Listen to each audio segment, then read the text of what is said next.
Baik, Assalamualaikum warahmatullahi wabarakatuh. Selamat pagi anak-anak. Bagaimana kabarnya hari ini? Apakah Anda baik-baik saja? Ya, Alhamdulillah dalam keadaan sehat semua ya. Oke, sebelum kita memulai proses pembelajaran hari ini, alangkah baiknya kita berdoa terlebih dahulu agar pembelajaran hari ini berjalan lancar dan penuh berkah. Oke, kepada ketua kelas untuk memimpin doanya. Baik, berdoa dimulai, berdoa selesai. Semoga ilmu yang kita pelajari hari ini bermanfaat. Amin. Selanjutnya Ibu akan mengecek kehadiran terlebih dahulu.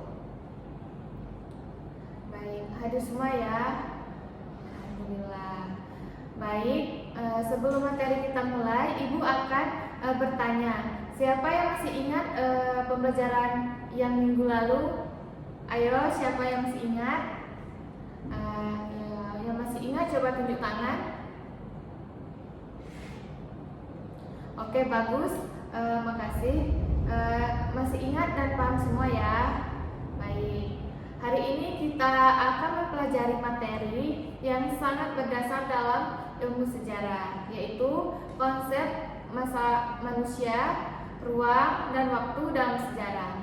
Sebelum masuk ke materi, Ibu ingin bertanya, apa itu sejarah?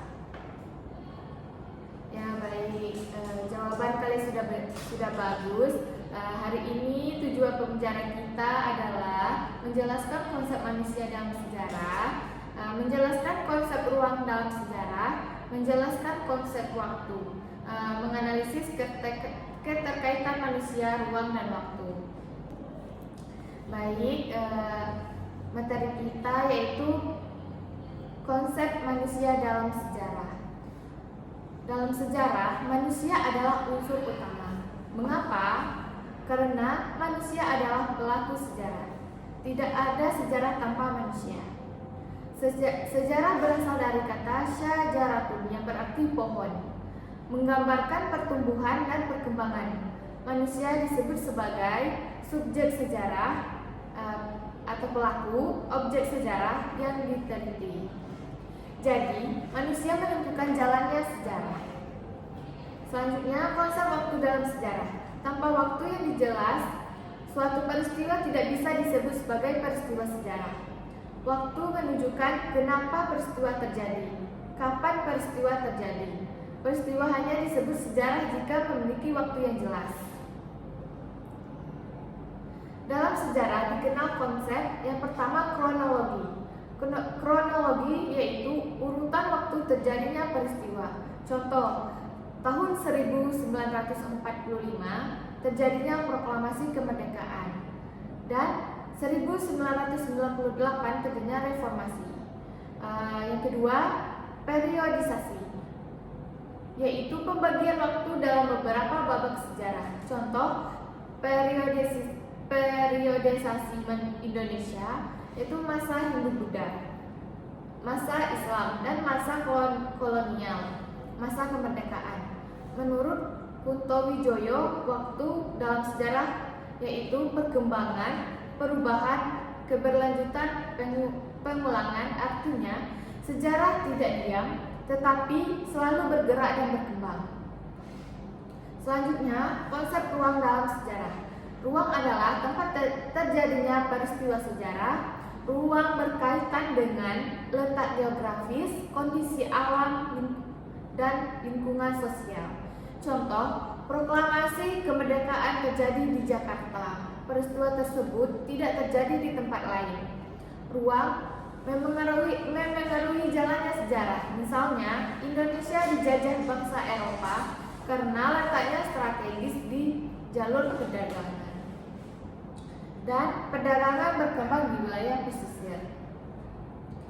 Jadi, ruang membantu kita memahami di mana peristiwa terjadi dan mengapa terjadi di tempat tersebut. Jadi, keterkaitan manusia, ruang dan waktu, ketiga unsur ini tidak dapat dipisahkan. Setiap peristiwa sejarah lalu menjawab siapa pelakunya, ya manusia, kapan terjadinya, waktu, jadi di mana terjadinya, yaitu ruang. Contoh, proklamasi kemerdekaan, manusia, Soekarno-Hatta, rakyat Indonesia. Waktu, contohnya 17 Agustus 1945. Ruang di Jakarta. Jika salah satu unsur tidak ada, maka cerita sejarah menjadi tidak lengkap. Contoh dalam kehidupan sehari-hari, aktivitas kalian hari ini juga memiliki unsur sejarah. Manusia kan kalian sebagai siswa. Ruang di sekolah, misalnya di SMA 14, waktu tahun 2025. Artinya kehidupan kita saat ini suatu hari akan menjadi sejarah di masa depan. Baik, itulah materi yang dapat Ibu sampaikan. Apakah ada yang ingin ditanyakan? Baik, kalau tidak ada, Ibu akan membagikan kelompok. Sekarang Ibu akan membagi kalian dalam beberapa kelompok dan kalian akan bekerja dalam kelompoknya masing-masing. Setiap kelompok akan membahas tentang yang pertama mengisi unsur sejarah.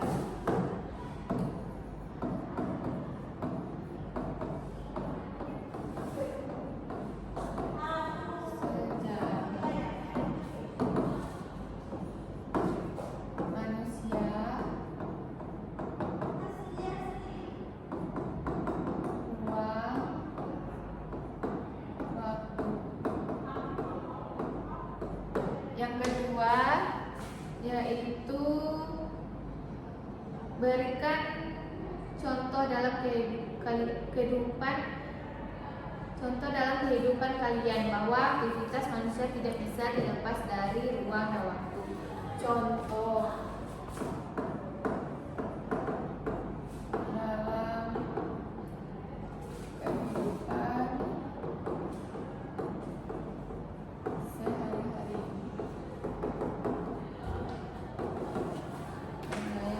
Ketiga, kesimpulan keterkaitan.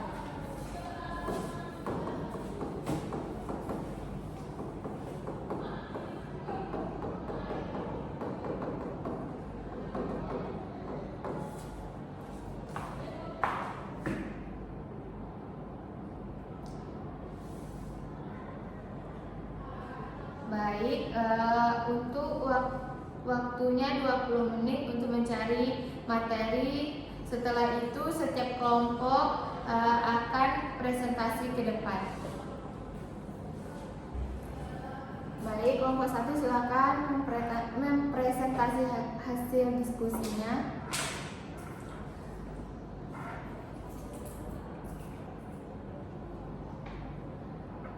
Oke, sangat baik. Kalian sudah mampu menjelaskan bahwa manusia adalah pelaku, peristiwa terjadi di ruang tertentu, dan berlangsung dalam waktu tertentu. Inilah yang membuat sejarah bersifat utuh. Selanjutnya, kelompok 2 silakan maju untuk memberikan hasil diskusinya ke depan. Baik, udah bagus semua ya.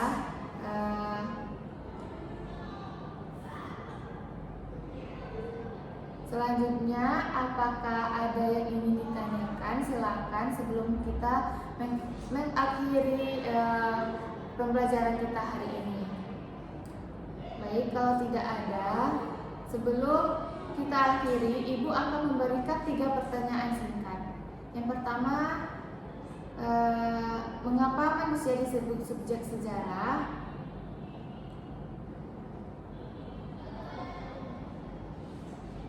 Baik, sudah hafal semua kan?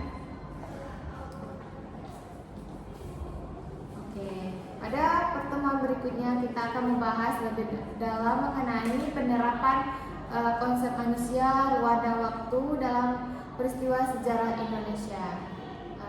Baik anak-anak, sebelum kita akhiri pembicaraan hari ini, Ibu ingin memberi memberikan refleksi singkat. Apakah kesimpulan kalian dapatkan hari ini? Ya, sudah paham semua kan?